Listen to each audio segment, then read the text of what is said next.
ሰላም ጤና ይስጥልን ብዙ ጊዜ የአንጀት ድርቀት ብዙዎቹ እንደሚቸገሩ ይታወቃል። የአንጀት ድርቀት ብዙ ጊዜ የሚከሰተው አንጀታችን አለመለስለስ ወይም ደግሞ የአንጀታችን መድረቅ ሲኖር ነው። ይሄ ብዙ ጊዜ የሚከሰተው የፈሳሽ እጥረት ሊሆን ይችላል። ግን እንደዚህ አይነት በሽታዎች ከተከሰቱብን እንዴት ማስወገድ እንችላለን ነው ዋናው ጥያቄ።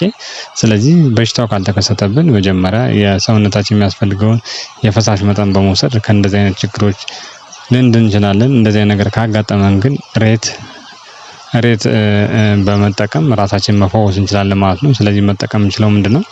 ሬቱን ገና ከስሩ የነቀልነው ከሆነ ቂጡ ስር ላይ እንቆርጠውና የሬቱ የተነቀለበት ቅጠሉ ማለት ነው። ቅጠሉ ከግንዱ ጋር የተጣበቀበትን ቆርጠን ውሃ ላይ ለ15 ደቂቃ እንዘፈዝፈዋለን። በምንዘፈዝፍበት ወቅት ነጭ ዝልግልግ የሚል ነገር ይወጣል። ያ ማለት ለሰውነታችን ከባድ የሆነ ኬሚካል ነው። መቋቋም አብዛኞቻችን መቋቋም ስለማንችል ይሄን ካስወገድን በኋላ ውስጡን ካላጥን በኋላ እንደ ማንጎ ከታትፈን ማለት ነው። እሱን በውሃ ዘፍዝፈን ብንጠቀምበት አንጀታችን ድርቀት ያለሰልስልናል ማለት ነው። ስለዚህ ብዙ ጊዜ የድርቀት ለሚያጠቃቸው ሰዎችም ይሄን ቢጠቀሙ ከፍተኛ የሆነ መፍትሄ ያገኙበታል። ስለዚህ አንጀታችን በሬት ማዳን እንችላለን ማለት ነው። ከዚህ በተጨማሪ ደግሞ ሬት በአካባቢያችሁ ማግኘት የማትችሉ ከሆነ ተልባ በጥብጣችሁ ወይም ደግሞ ውሃ ድፍኑን ተልባ በውሃ አፍልታችሁ ማለት ነው የሚዝለገለገውን ጄሊ ነገር ስለዚህ እሱን በመጠጣት ራሳችሁን መፈወስ ትችላላችሁ።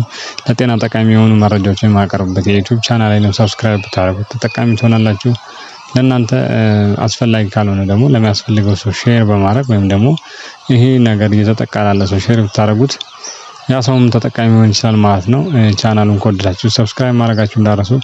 በሌላ ጠቃሚ ቪዲዮ እስከምንገናኝ ድረስ በእኔ በኩል ባይ ባይ ቻው።